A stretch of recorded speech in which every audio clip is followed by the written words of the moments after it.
Itu raja-raja yang moksa saat ini sudah bersatu di Nusantara, itu sudah bersatu mempersiapkan diri untuk akhir zaman.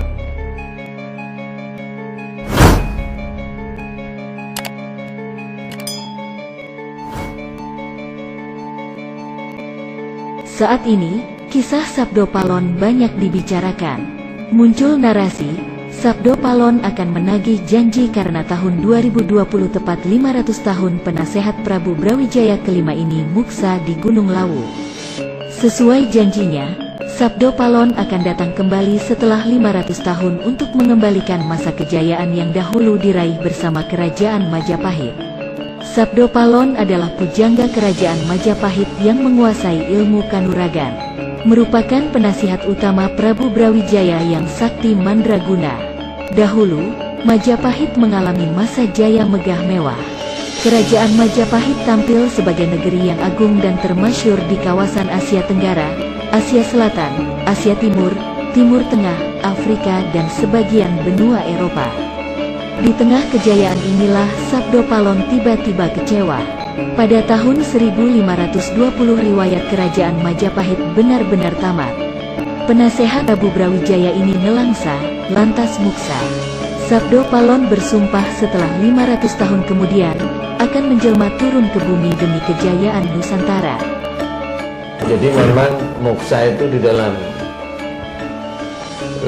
agama kita itu memang nggak ada ya. Itu hanya kayak umpamanya pelajaran di luar, kali ada juga. Jadi muksa itu memang pernah dialami, salah satunya adalah Ratu Bilqis. Muksa sendiri itu bagaimana? Sebenarnya saya sendiri juga belum tahu persis, tetapi saya hanya mengamati dari beberapa cerita, kemudian dari beberapa cerita raja-raja yang memang hilang. Moksa itu orangnya mati atau enggak itu Pak Ustaz? Setahu saya enggak mati. Orangnya itu enggak mati Pak Ustaz? Insya Allah enggak mati. Ya, ini subjektif saya. Nah, kali akhirnya mengunci ilmu mantra yang dia ucapkan, dia hilang, kemudian mengunci karena dia ingin tidak terbebani dengan sifat manusia. Sifat manusia itu ya ada matinya, ada ininya, jadi seperti mengunci istilahnya. Bagaimana itu bisa mengunci? Itu hanya Allah Ta'ala yang punya ilmu-ilmu begitu, kan Allah ya. Masa ada jin punya ilmu begitu bukan atas izin Allah? Jangan disalahkan jinnya, kan begitu ya. Jadi saya hanya melihat dari kekuasaan Allah aja, itu kekuasaan Allah aja. Nah, sehingga orang yang begitu terkunci, sehingga dia hanya bisa hilang. Nah, hilang dia di mana? Nah, hilang dia itu ya bisa antara jin dengan manusia. Di alam itu? Di alam itu aja dua. Berarti satu ketika nanti seseorang atau siapa yang moksa itu kemungkinan bisa akan dijemput gitu lagi tuh Pak. Nah, kalau memang moksa itu mau wujud seperti manusia biasa, ya kali bisa kali, tapi dia harus ketemu dengan seseorang yang orang tersebut itu memang insya Allah atas izin Allah mampu dia. Atas izin Allah mampu. Sudah titik itu. Ya gimana caranya mampu? Ya dicari aja di dunia ini kira-kira siapa ya tahu tentang moksa, bagaimana mengunci ilmu moksa itu, mengunci dari ilmu hilang. Nah kalau ada orang yang jadi intinya adalah moksa itu terkunci oleh sesuatu. Jadi ilmu menghilang, terkunci ilmu lain yang memang dia senantiasa ada di dunianya para jin.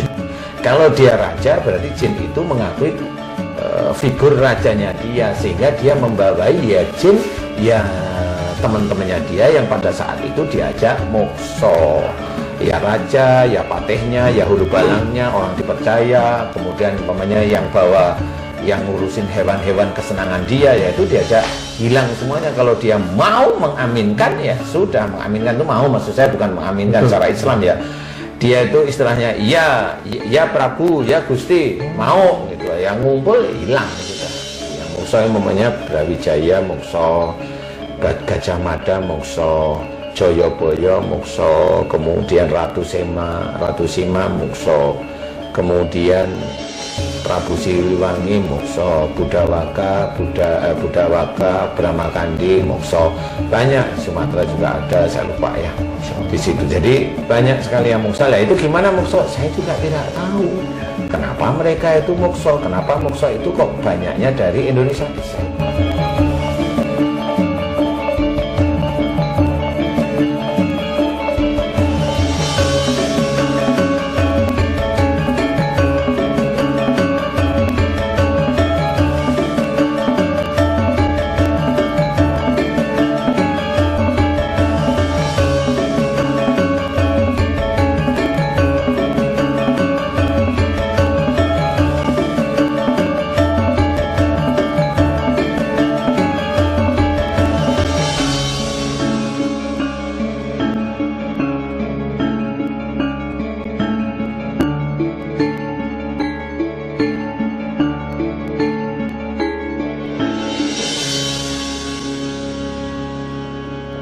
Raja-raja yang moksa saat ini sudah bersatu di Nusantara, itu sudah bersatu mempersiapkan diri untuk akhir zaman, karena mereka sendiri sudah tahu.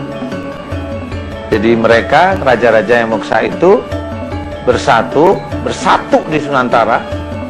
Ada Budawaka, ada Bramakandi, ada Prabu Siliwangi, ada Ratu Sima, ada Brawijaya, ada Gajah Mada juga ada. Oh, ada yang dari Sumatera juga ada, cewek siapa itu, lupa saya. Tapi itu cuma di Indonesia? Di Indonesia adanya. Oke. Di Indonesia. Kenapa di Indonesia seperti itu? Walau alam, nggak tahu saya. Kali nggak tahu saya. Ya udah. Saya nggak tahu, memang benar. Cuma ya saya dengar memang mereka sudah mempersiapkan diri untuk, kata mereka untuk perang katanya. Ya nggak tahu saya. Berarti kita sebagai generasi terakhir istilahnya harus bisa memilah-milah ya. Iya. Mana yang harus diikuti, mana yang benar, mana yang tidak gitu ya. Iya. Oke.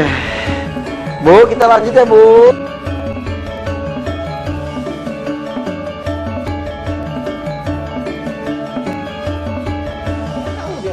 Tapi memang saya kan nggak pernah utak-atik ilmunya dia, udahlah biarin.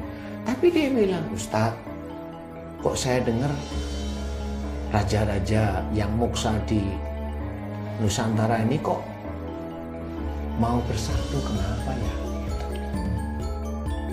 Nah, kenapa? Saya nggak tahu, ini awalnya seperti itu. Terus lama nggak ketemu lagi. Ustadz, kayaknya raja-raja Jawa mau bersatu. Bersatu nih raja Jawa yang moksa itu, bersatu, dikuatkan satu. Emang kenapa dia?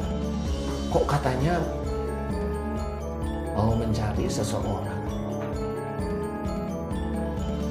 yang menurut mereka, menurut para raja-raja yang moksa itu, orang itulah yang nanti akan menjadi unggulan di akhir zaman. Lah kan bingung saya. Loh, saya nggak tahu, saya nggak ngerti jawaban seperti itu. Siapa orang itu? Mereka masih mencari.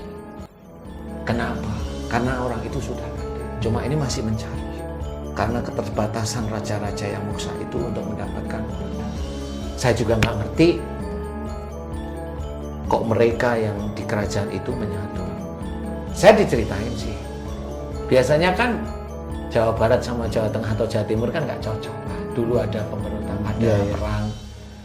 Ini yang saya tanya, kamu di Jawa Timur ketemu siapa? Ketemu Prabu Brawijaya. Terus kalau dia jawab Jawa Barat ketemu, tapi dia nggak ketemu yang namanya siapa itu namanya? Prabu Siliwangi. Prabu Siliwangi nggak ketemu, tapi ketemu sama atasan-atasan ya yang di Galuh Pakuan. Gitu. Oh gitu. Ya terus mereka menyatu sekarang.